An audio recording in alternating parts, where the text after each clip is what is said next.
The neural collar snapped shut around Ryo's neck. A 60-second countdown flashed before his eyes. 0, 0 to 60. The red digits blazed. There was no trial, no explanation, only a sentence. "This can't be happening," they said. "I'd be reassigned, not executed." Armored soldiers shoved him from the hover transport into the desolate wasteland of the Forbidden Sector. He hit the rubble hard. The collar's timer ticked mercilessly. 50 seconds left. "Move, don't stop. There has to be something, some way out of this." Amid the debris, a dead officer's helmet. Inside, scratched digits, a frequency override code. 20 seconds. That code, it might stop the collar. I have to try. His trembling fingers punched in the numbers. The collar emitted a shrill beep, then fell silent. I am alive. But why? What is this place really? He tore the collar from his neck and let it fall. The device was forever silent. 60 seconds. That's what my life was worth to them. A few meters away, the skeletal remains of another victim, an identical collar, dark and dead. So I am not the first. How many have been dumped here? Near the corpse, a torn map. A route marked to an old military bunker. A bunker. Maybe it has supplies, or a radio. He trudged through the ruins, following the map's crude marks. Hope flickered. Then he saw it. A heavy blast door set into a rocky hill. The bunker. It might be a trap, but staying here is a death sentence. With no other choice, he squeezed through the gap in the massive door. Inside, the bunker was pitch black. Ryo fumbled along the cold wall, searching for any sign of power. There must be a power source somewhere. Otherwise, this place is just a tomb. In a side room, he discovered a massive diesel generator, cold and silent. Let's hope this thing still works. He pulled the starter cord. The engine coughed, sputtered, then roared to life, shaking the floor. Lights flickered on, revealing a dusty control room packed with aged computer terminals. A control room. Maybe there's data here about what really happened. The terminal demanded a login. Ryo searched the desk and found a maintenance logbook with scribbled codes. These codes might work. It's a long shot, but it's all I've got. He typed the string into the terminal. The screen flashed. Access granted. The terminal's interface was archaic. Ryo scanned the directory. Project Rebirth. Subject logs. Project Rebirth. Sounds like something they'd want buried. He opened the subject logs. A scrolling list of names. Each entry ended with a single word. Disposed. Hundreds of names. All disposed. What kind of project was this? A file titled Origin was encrypted. Ryo knew he needed a decryption key. There might be more clues in the officers' quarters. Gotta search this place. He searched the bunker's sparse officers' room. A forgotten datapad lay among dust and old uniforms. A datapad. Maybe it has the key. Let's see. He connected the pad to the terminal and ran the key. The Origin file unlocked, revealing detailed Titan suit schematics. Titans. They're not wild creatures. These are remote-operated machines. It's all a lie. Deeper in the files, he found a document titled Final Loyalty Test Protocol. The text read, "Subjects are fitted with a 60-second collar. Survival is not intended. The override frequency is a honeypot." They planted that code. Anyone smart enough to use it becomes a prime target. Panic surged. He scrambled through the bunker, searching every corridor for an escape route. The only way out is sealed. This bunker isn't a shelter, it's a tomb for whoever finds it. The full weight of the trap hit him. His survival wasn't a miracle, it was a death sentence. They'll send a kill squad. I am the one loose end they can't afford. But giving up wasn't an option. If the truth was here, he'd find it. These schematics aren't enough. There must be more, the real reason they built this hell. He turned back to the terminal, steeling himself to dig further into the encrypted depths of Project Rebirth. Further system exploration revealed a directory labeled Archived Orders, but access required biometric clearance. Following the network cabling, he found a heavy reinforced door deep within the bunker, a sealed archive room. Biometric lock. My palm won't work. Maybe I can trick it with the officer's data. He tried bypassing the scanner with the datapad, but the system rejected the unauthorized hardware. The door remained sealed. Outside, a surveillance drone passed over the open bunker entrance. Its thermal sensors detected a single human heat signature inside. The alert blinked onto the commander's holographic display in Central Command. Unauthorized survivor detected in Sector 7. Impossible. Who could have survived the collar? He grabbed his radio transmitter, issuing a callous order to a nearby strike team. Dispatch a kill squad to the bunker in Sector 7. Eliminate the survivor. Leave no trace. Rio, unaware of the incoming threat, stared at the locked archive door, the weight of the truth pressing against it. A ventilation grate above the door caught his eye. Its screws were loose, offering another way in. If the door won't open, I'll find another way. There's always a crack in the armor. He crawled through the dusty shaft, the metal groaning under his weight, until he reached a drop. With a soft thud, he landed inside the sealed archive, surrounded by decaying shelves and a central pedestal. An old hologram projector. Maybe it still works. He powered up the console. A flickering blue hologram of an older man in a lab coat materialized. The founder. The hologram's voice crackled. Project Rebirth was never about Titans. It was about then. It dissolved into static. A confession. I need the full recording. This fragment is useless. Desperate, he searched the room and found a wall-mounted schematic, a route to a core data vault deeper within the bunker. The core data vault. That's where they'll have stored the complete truth. He committed the schematic to memory and plunged deeper into the bunker's decaying guts. But the further he went, the worse it became. Collapsed ceilings, sparking wires, and lights that barely clung to life. The generator's failing. If the power cuts, I am done for. Keep moving. Finally, he arrived at the core data vault door, a formidable portal guarded by a retinal scanner. Another biometric lock, but I see a ventilation grate. Time to become a rat again. He climbed into the shaft, the metal cold and constricting. The kill squad could be right behind him. For all he knew, he inched forward on his belly, the duct groaning under his weight. The shaft ended in a vertical drop. Without a second thought, he let go. He landed on a grated floor, dust blooming around him. The vault was silent, save for the humming servers. Now the real search begins. The full recording must be here. He scanned the silent server stacks. A dusty terminal at the far end hummed with life. The full recording is locked behind another firewall. Biometric override required again. He connected the officer's datapad. The system recognized the stored credentials and began bypassing security. The firewall melted away. He found the encrypted confession video and started the download. Downloading. Every second matters now. The vault's intrusion countermeasures fired. Klaxons blared and red alert lights strobed. That alarm was linked to Central Command. The kill squad would now know his precise location. They know I am here. No more stealth. Just get the file. The portable drive blinked steadily as the data flowed. He forced himself to watch the progress bar. The bar hit 100%. The confession was his. But the siren still screamed, and the squad was coming. He jammed the portable drive into the terminal's port. The hologram projector hummed, and the founder's image materialized. The founder's recorded voice rang out. The Forbidden Sector is not a Titan zone. It is an entertainment arena. We fit political prisoners with neural collars, lock them in remote-controlled Titan suits, and force them to fight to the death. They turned executions into a sport. The collars weren't just for killing. They were part of the game. The confession detailed the final loyalty test.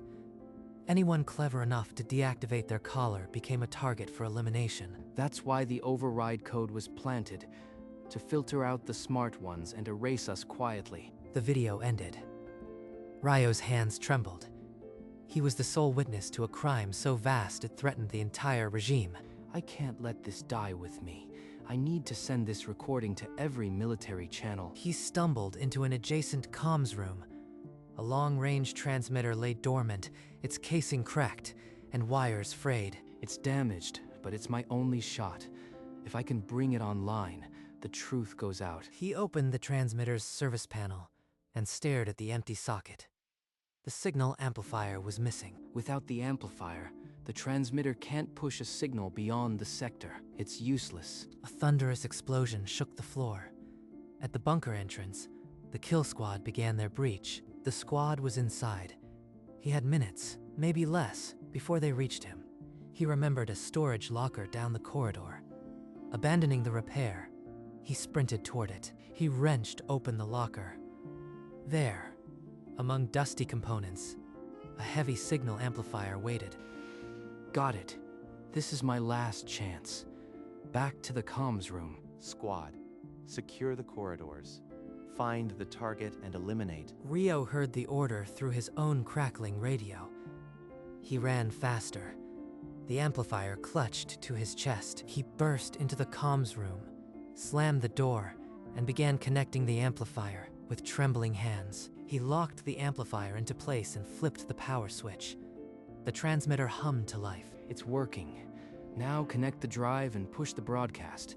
He plugged the portable drive into the console and initiated the transmission sequence. The terminal screen flickered. Uploading 1%. The progress bar crawled at a glacial pace. Too slow. The squad will be here any second. Through the bunker's concrete walls, heavy boots echoed, growing louder with each passing second. Desperate, he wedged a heavy metal cabinet against the door, using it as a makeshift barricade. That won't hold them long.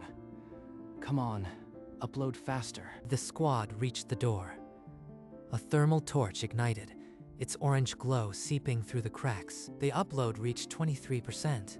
Ryo's heart pounded as the door began to warp under the heat. Ryo's eyes darted to a dusty intercom console, mounted on the wall.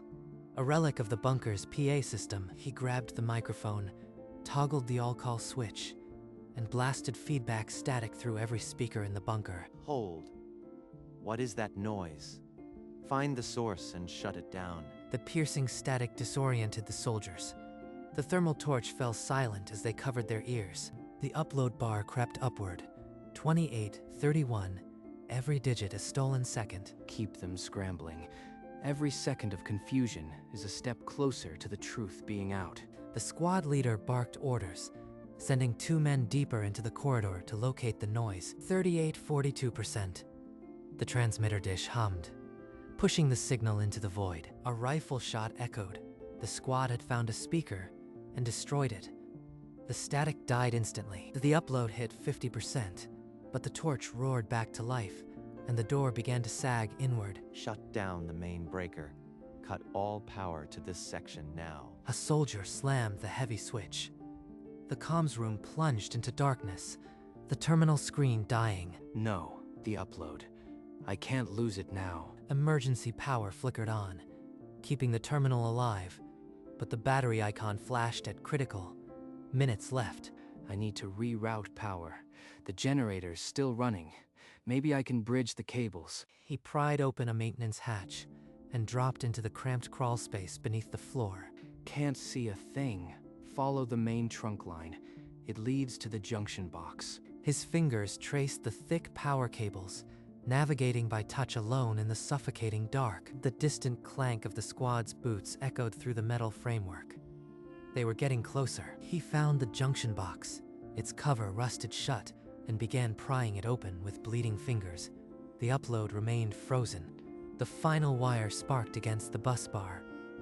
Above, the lights flickered and the terminal's screen blinked on. He scrambled out of the hatch, slamming the portable drive back into the console. The upload resumed at 78%. The target's power is restored. Torch that door. Don't give him another second. The torch. They're already at the final door. At this rate, it'll breach before the upload finishes. I could pull the drive and disappear through the vent. They'd never find me. But then this horror continues forever. I won't run. I'll see this through. He stood between the console and the buckling door. Upload, 82%. The thermal torch carved a molten line across the door's center. The metal sagged inward, 85%.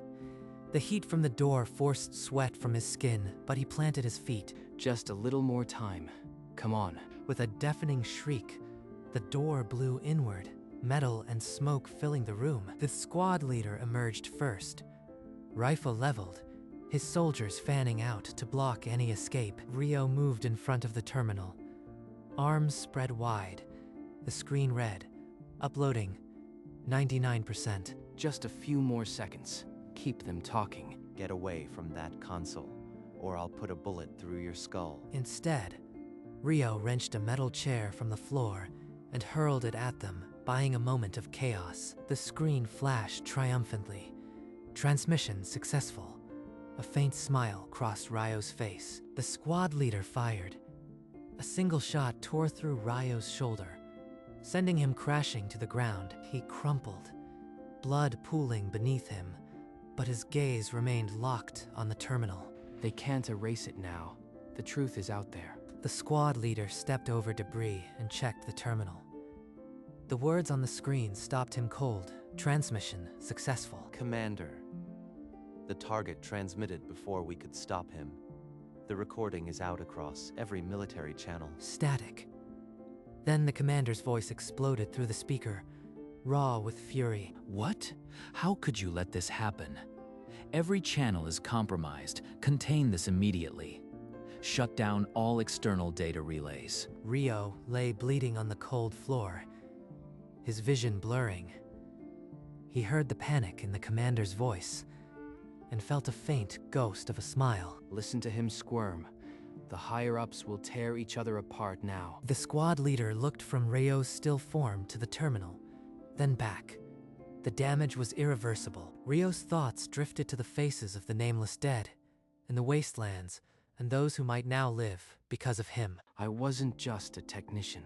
I was a witness, and now everyone is. His eyes slipped shut. The hum of the transmitter faded into an infinite silence, the commander's frantic orders swallowed by static. The confessional recording bled across every military frequency, infecting public screens across the city within minutes. On every monitor, the founder's smug face appeared, detailing the execution games with grotesque clarity. A civilian crowd froze in place, listening to the founder gleefully describe the 60-second loyalty trap. The initial silence shattered as a woman screamed. Then the plaza erupted into a roar of betrayal. Rioters hurled bricks through store windows. Police sirens wailed but were drowned by shouts for justice. In a military barracks, a young soldier stared at his console, recognizing his own transfer order linked to the sector. His hands trembled as he read the order. He had unknowingly guarded the execution ground. He removed his insignia. Across the city, soldiers began defecting. Some refused to fire on the crowds. Others joined them. The commander's frantic containment orders went ignored. The military infrastructure was paralyzed. The truth had become an inferno, and the regime's fortress of lies crumbled to ash before the sunset. In Central Command, the founder's confession echoed on every monitor.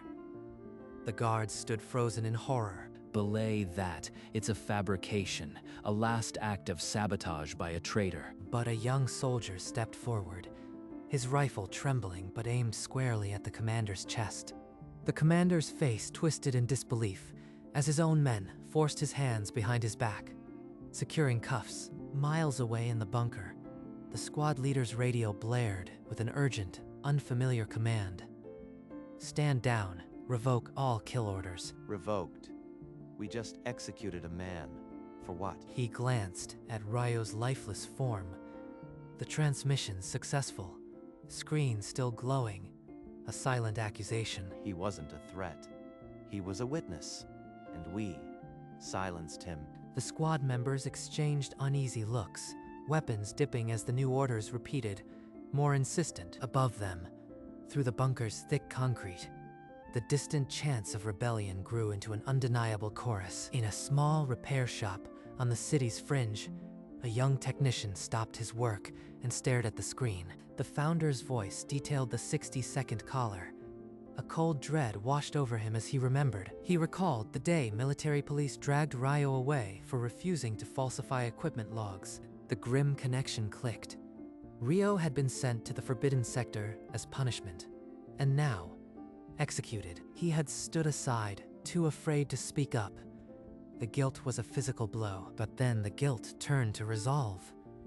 He would not let Ryo's sacrifice be in vain. He tore off his stained apron and stepped into the chaos-filled streets, joining the swelling tide of protesters. Amid the shouts and banners, he raised his fist toward the fading sun, his voice joining the chorus for justice. He silently vowed, through the roar of the crowd, that he would keep Ryo's memory alive in the new world they would build. Ryo had given everything. Now, one by one, those who knew him would ensure his truth ignited a revolution. The confession didn't stop at the city's edge.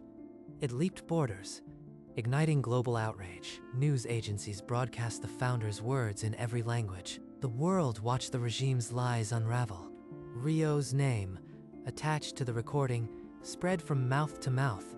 A low-level technician became a martyr. Official investigations opened, and the Forbidden Sector's hidden horrors were exposed to the light. Candlelight vigils formed in a dozen capitals, each flame a promise that his sacrifice wouldn't be forgotten. Proposals for a statue in his honor surfaced, but something simpler took root first. Among the rebels and the mourning, a sole technician who once worked beside him whispered his story. Not many knew his face, but they'd come to know his name. And that was enough. He was given 60 seconds to live, but his truth would echo for generations. The silence he'd broken would never return. Days later, a search party entered the bunker and found him. He was still, but the truth he sent was alive.